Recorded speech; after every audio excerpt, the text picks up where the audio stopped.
Hello, and welcome back to the Going Off Track podcast. I'm Catherine, and this is episode 16 of our F101 Spring Break Sprint, where, in case you've missed it, and this is your first episode that you're finding of me, I am diving into old F1 lore from before I became a fan in 2021, and I'm helping educate other Drive to Survive era F1 fans about the sport. Yesterday, I covered the 2004 Monaco Grand Prix, and that one time a $300,000 diamond went missing off of one of the Jaguar cars that was not insured and was held there with glue on one of the most sensitive parts of an F1 car. Don't forget to like and subscribe so you don't miss a video in this series or all season long, and so I can continue to inflict my motorsport opinions on the greater population. And if you're listening on your preferred podcast platform, please don't forget to leave us a 5-star review. Now, today we are counting down the drivers who took the longest to score their first point in Formula One. And like I said in the teaser at the end of the last episode, some teams are a lot more ruthless than others. And especially, nowadays in Formula One, you have to show up and show out as quickly as possible, or you're not going to make it very long at all. Sorry, Jack Doohan. But here are some drivers who either had a little bit more latitude or were just the best available at the time. Starting with number 10, Harry Schell. He got his first point in the 1956 Belgian Grand Prix at Spa. It was his 26th entry and his 25th start. And because entries and starts are not always equal, we're going to be talking about both of them. Now, Schell made his debut in Monaco in 1950, so the first year of the sport. But he didn't score his first point until 1956, where he finished P4 back when points went all the way down to P5. So he got lucky. He ended up with 32 career points and 2 podiums in 56 starts before his final race, which was the opener in 1960 in Argentina, because back then you can kind of race when you want. Contracts were very different back then.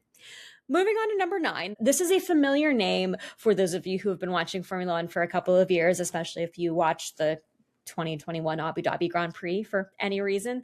But we are talking about Nicholas Latifi, who scored his first points in Formula One at the 2021 Hungarian Grand Prix. It was his 28th entry, his 28th start, and he actually spent a decent amount of time in the F1 cinematic universe. He started getting test driver gigs in 2018 with Force India / Racing Point, because that was the year that Force India became Racing Point. We have a whole genealogy series that breaks down what happened. And in 2019 with Williams. He joined the grid with Williams in 2020. Quite the time to be a rookie on the grid, but his first points wouldn't come for a year. He actually scored twice that season, also scored a race later in Belgium, and that was the race that was called off after a single lap, technically, because of the weather, and half points were given, so his P9 only became worth 1 point. And of course, we all know what happened in Abu Dhabi in 2021 when he crashed and helped Max Verstappen overtake Lewis Hamilton for his first Drivers' Championship, which was quite the race. Latifi would only go on to score points one more time in his career, a P9 in Japan in 2022, which, oddly enough, also another wet weather race. After that, he left F1, went to grad school, and now sells alcohol. So good for him. Moving on to a tie for P7. These are drivers who scored points on their 31st entry. We have 2 of them. The first one is Yukio Katayama at the 1994 Brazilian Grand Prix. It was his 31st entry, but his 29th start.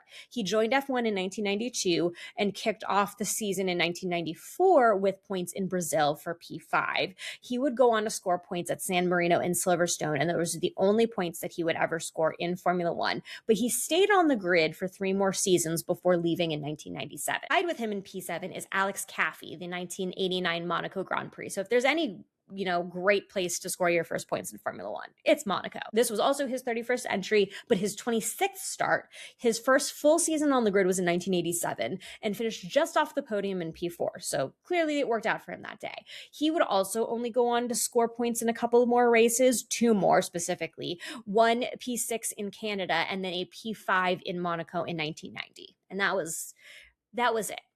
Moving on, we're going to our ties for P4. There are 3 drivers who finished in the points for the first time on their 32nd entry. The first one we're going to talk about is Mick Schumacher of the Schumacher Cinematic Universe at the 2022 British Grand Prix. I have a whole episode on families with multiple Formula One drivers that is also linked above and down in the show notes. So Schumacher test drove for Alfa Romeo and then finally joined Haas in 2021, where he started on the grid, scored points in Silverstone and Austria back-to-back, and then never scored again. That was it. He left Formula One after the 2022 season, did some endurance driving for a while with Alpine, and now is driving an IndyCar. Also tied for P4 is Alessandro Nannini at the 1988 San Marino Grand Prix, 32nd entry still, his 30th start. He joined the grid in 1986, scored in San Marino, which was the second race in 1988. He actually had a decent career. He ended with 9 podiums, including a win at Suzuka in 1989 with Benetton.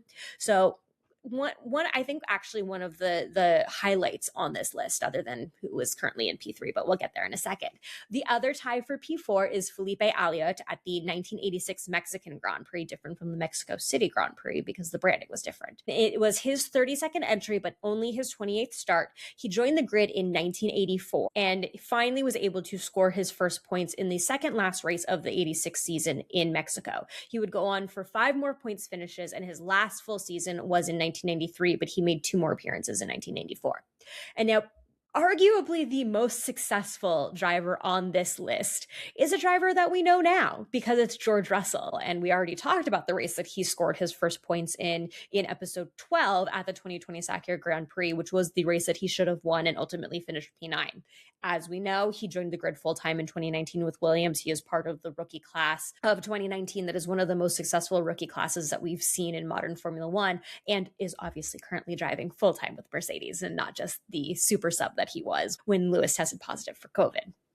Moving on to number 2 is Jonathan Palmer at the 1987 Monaco Grand Prix. So another driver where it's really not bad if your first points are in Monaco. This was his 42nd entry and his 40th start, so it took him a while. He joined the grid full-time in 1984, but his first points didn't come for 4 seasons, so that took him a while. He would end up with 7 more points finishes and a best finish of P7 at the season finale in Australia back when it was in Adelaide.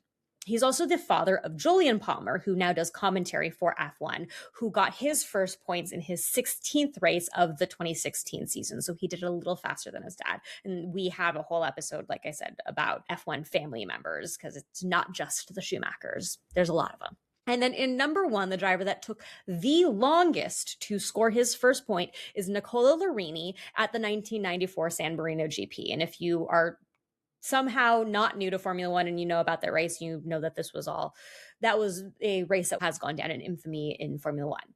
Now, this was Larini's 70th entry and his 44th start, because back in those days you had to qualify, and so he didn't always qualify for these races, among other things. This was the 3rd race of the 1994 season, and he was actually not on the grid full time that year. He was on the grid full time from 1988 to 1991, and now in 1994 he was substituting for John Alesi, who got injured after the first race of the season. So Larini raced in the second race and this 3rd one. And now this race was overshadowed by 2 significant Formula One driver passings, Roland Ratzenberger, who had a fatal crash in qualifying, and of course Ayrton Senna, who died on lap 5 of the San Marino GP, which led to the permanent modification of the circuit layout to the one that we have today. Larini would score points one more time in 1997 at the opener in Australia, driving for Red Bull Sauber, which was not the Red Bull that we know and love today, but Red Bull was a sponsor of the Sauber team for a hot minute, but left the team after 5 races after disagreements with Peter Sauber. So I think it's really interesting that Larini, among others, like obviously scoring points at that race for the first time is like not one for the memory books, considering what had happened. Obviously, it led to significant advancements in F1 driver safety, bringing us to what we have today, where drivers can have these very significant crashes and fortunately are able to do things like walk away, like Ollie Behrman did in the last race. But still, F1 safety is significant and important, and it is good that they continue to make advancements on this, because if you look at a helmet from today versus a helmet from the 90s or the 50s, wildly different. Now, up next, we're going to talk about other bad things that shouldn't happen to drivers, and specifically one driver who accidentally caught on fire during a refueling accident, and why we no longer refuel in Formula One. Moral of the story. Don't forget to subscribe so you don't miss an episode. Thank you for going off track with me, and I will see you in the next one.